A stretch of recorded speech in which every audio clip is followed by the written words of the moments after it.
Create Art Podcast. Commentary. Creating Out in the Wild. Hello, friends. This is Timothy Kimo Brien, your head instigator for Create Art Podcast, where I take my 20 plus years of experience in the arts and education world to help you tame your inner critic and create more than you consume. Before we get started on the episode, I'd like to take a moment to address the June 24th Supreme Court decision to overturn Roe v. Wade. This decision stripped away the legal right to have a safe and legal abortion.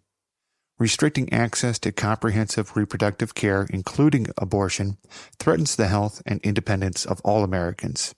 This decision could also lead to the loss of other rights. To learn more about what you can do to help, go to podvoices.help. I encourage you to speak up, take care, and spread the word. Okay, back to the show. Now, this episode is a continuation of last episode where I was talking about being ready when inspiration strikes. This episode, I'm going to be talking about creating in the wild. So, let's say you're at a coffee shop, on your laptop, or pulling out a sketchpad. What's next? That is what I would like to talk about today. We're going to be exploring common courtesy, dealing with someone looking over your shoulder or asking questions, and how to maximize your time in order to get that initial inspiration back to your workspace. So let's go ahead and start off with common courtesy. I know, if it were truly common, I wouldn't have to talk about it. But unfortunately, that's the way it is. You know, should you go to the local coffee shop and dump your tools on a table, put on your headphones, and get to work? Heck no. These are places of business, not your studio. Now, for me, I like going to coffee shops, bookstores, heck, even restaurants to get in public and experience things I wouldn't be able to do in my workspace. But here's the thing. I go in with the mindset that I'm going to a business and using my time at a table that they can turn and make money off of, for the next person. Now, if, there's a new coffee shop in town, I go in simply as a customer first to get the feel of the place. Would it be a good place to work? Is there a waitress that needs to turn the tables quickly and make tips? Is it quiet? Is it loud? These are things you need to really think about before turning a shop into your quote-unquote studio, which you shouldn't do. It's not your studio. Now, I have, good friends in the service industry, and in some places, it's fine. Others, it's frowned upon. If you are unsure after your first or second visit, hey, just ask. Back in the days before Starbucks, most local coffee shops and, bars were the places where many artists meet up and talk shop and even created works. Now that changed, and many national and regional chains have frowned upon this practice. And with COVID still being as active as it is, many places don't even want you to sit there and enjoy your drink. They want you in and then out. Be understanding because first and foremost, it's their place. You may feel an affinity for it, but always keep in mind, if you decide to be rude, they're going to kick you out. You do not have any sacred rights to be there. There are plenty of places to go create your work in public. You can go to parks, museums come to mind. Heck, I've even sat at an outdoor train station during commute times to create. Each place, I treat it as a temporary workstation and clean up my area and move quickly in case the place is slammed with people. In your locale, there may be regulations that discourage people from congregating in an area due to traffic or prevent crime. No one is saying that you're going to go pickpocket people, but you'd be surprised at how many people are out there, just waiting to steal a wallet or a laptop. Make sure that you pack as light as you can and, not valuable things, as you may need to move out of the area quickly. I don't paint in public because it can be messy. At least I'm messy. And I usually need a lot of paper towels, and I have, brushes and canvases. So it makes no sense for me to bring all those things out when I can take a picture or I can sketch something quickly that I'll paint later on in my studio. And I can replace a notebook or a pen easily without, crying over the financial loss of that. But I can't replace my laptop or recording equipment that costs hundreds of dollars. Also, think about the mess that you create when you work and how much space you need to comfortably work. A sketch or a notebook only requires pen, paper, and something hard to write on. We all have cell phones that have great cameras on them, so a quick snapshot that can be sent to your email and opened on your laptop at home is more effective than getting kicked out of your favorite coffee shop. Also, think about the weather. If you're out in the park and it starts to rain, well, there goes your painting. The world may be your studio, but not private businesses. Besides, I like playing music when I'm creating something, and I like to, stretch and walk around and grab some water or go to the bathroom whenever I want to. If in doubt, ask. If there is no one to ask, then check your local arts council and see if they have any connections in your area. Last resort, go to your local library and quietly and quickly and cleanly create your art. Now on to the next step. Let's say you've gone to your favorite coffee shop. Why not ask them if they'd be interested in hosting a creator night? Now, my favorite local coffee shop here in Fredericksburg has done just that, one night a month. Usually on a quiet night, the shop hosts a painter's night where artists gather around, buy drinks. It's important because that's, it's a business, and make art in their upper lounge. When I first started going to coffee shops back in the 90s in Texas, of all places, good old Abilene, the shop there had a painter who would set up shop in a corner and only take up one table and order drinks the entire time he was there. Or somebody would order drinks for him. I did that a few times. It was great business because you could see the progression of the work of each of his paintings. And I bought a few when I left Texas. So I want you to do something like that, to get the feel of the shop and make it profitable for the owner, and be prepared to hear the word no. That doesn't mean you fight about it or storm out and never come back again.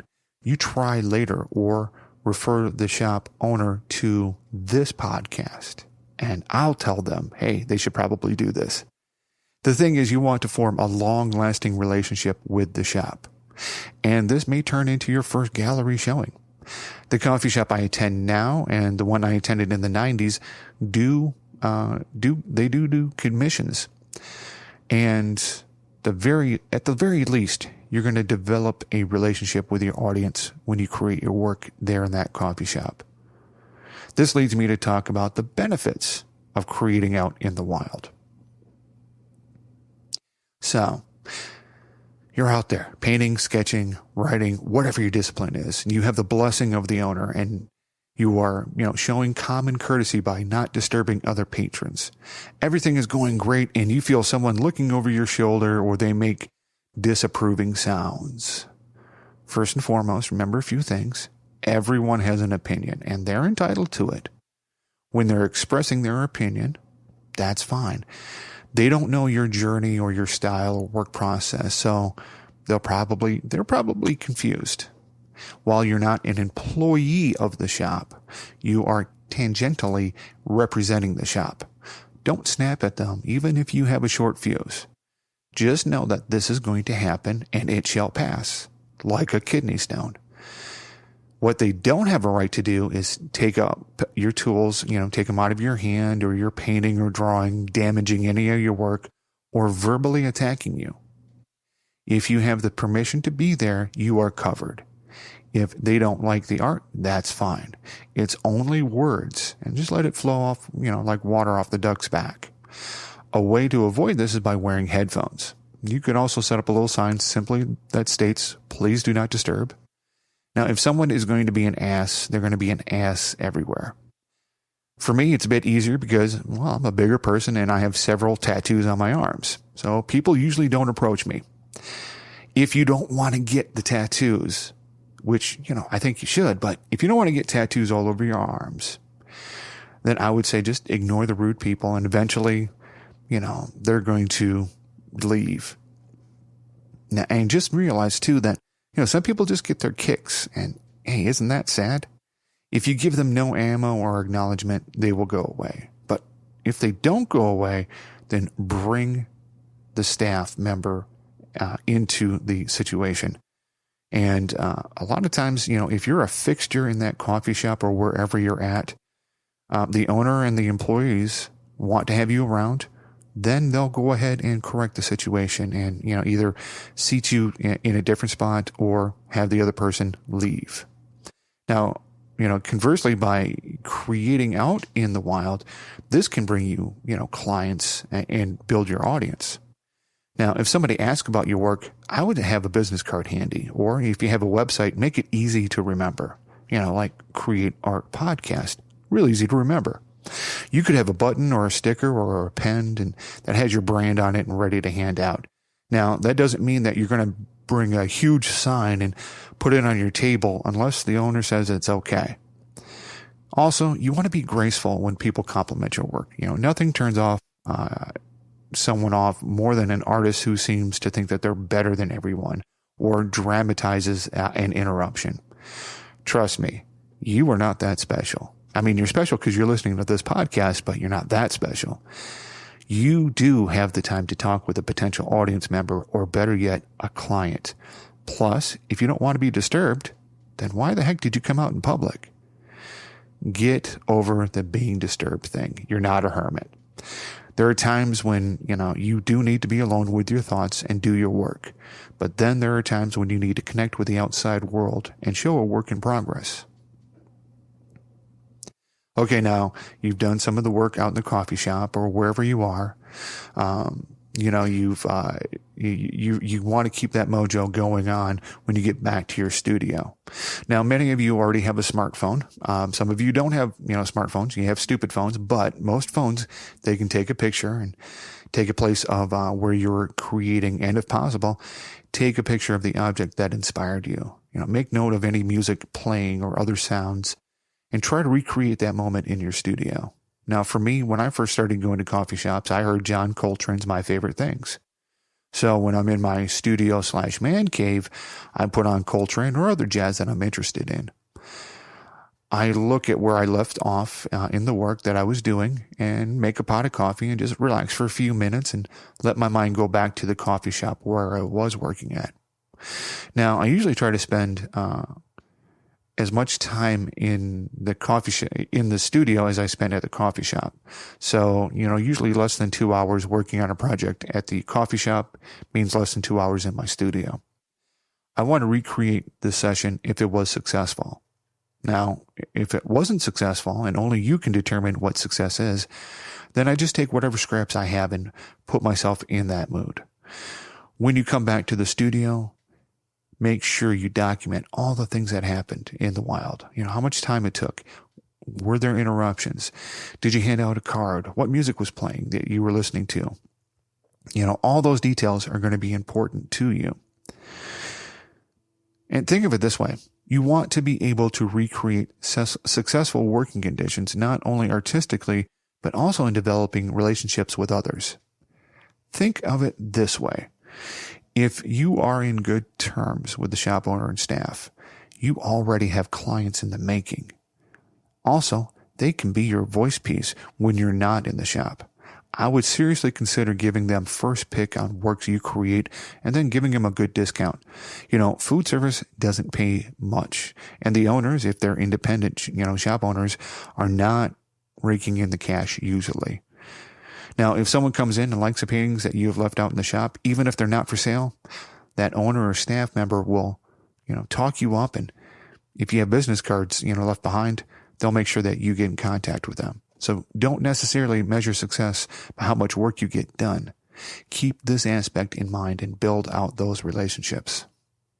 Now, before I get to my final thoughts about this episode's topic, I researched an article that I believe sums up everything I just talked about nicely.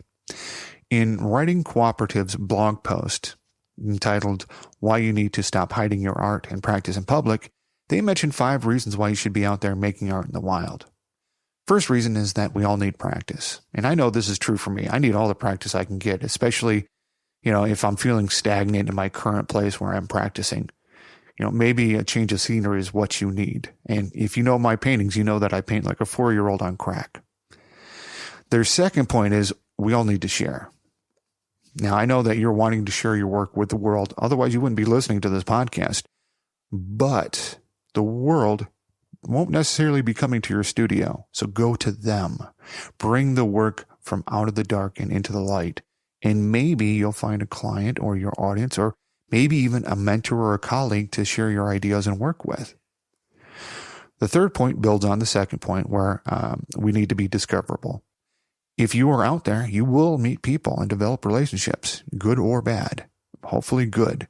And maybe, you just discover how you can be more discoverable. Let's say everybody at the shop is using Instagram and you aren't. Maybe you need to learn more about that tool and put it into your craft. The fourth point is we need to show that we're serious. And I think by making, those connections with others in your area does show that you are, being serious about your artwork. It does pay dividends in your relationship building. If if they know where you are and you're continually working towards a goal, then they're more likely to approach you and find out more about your work. The last point is this is going to build your audience. Now, if people know where you are and that you aren't so precious as not to be disturbed, then they're going to seek you out and share their work with you as you share your work with them. I think we all heard of artists, giving the fans cold shoulder more than we've heard of an artist really taking an interest into their audience. But when we hear of those stories, then we view the artist in a more favorable light. Be that artist consistently, and your audience will be your mouthpiece. So my final thoughts on this episode's topic, creating out in the wild. I think that it can be refreshing to be out there, and it can help you develop those relationships that you need to get your work out to your audience. It can help you find your audience and help them find you. Treat where you work as if you're an invited guest, and remember your manners. These trips out into the wild can be productive if you keep your focus on the goal that you set for yourself. Give it a try and let me know if it works for you. Now, if you got something out of this episode, I'd ask you to please go ahead and share it with a friend. It may be just what they need to hear. Now, if you have questions about the show, feel free to reach out to me and tell me what you're working on in your neck of the woods. You can email me at timothy@createartpodcast.com. And if you'd like to be on the show, go ahead and reach out. I would love to feature your work on my show. If you like the podcast, then check out my other podcast, Find a Podcast About. It helps you find your next binge-worthy podcast and outsmart the algorithm. And you can find that at findapodcastabout.xyz. I also run a podcast called Clearly Obtuse, which is where I explore what an avant-garde podcast would sound like. And you can find that at clearlyobtuse.com. So go out there and be influenced by your favorite artist, tame that inner critic, create more than you consume. Go out there in the wild and create some art for somebody you love, yourself. Until next time.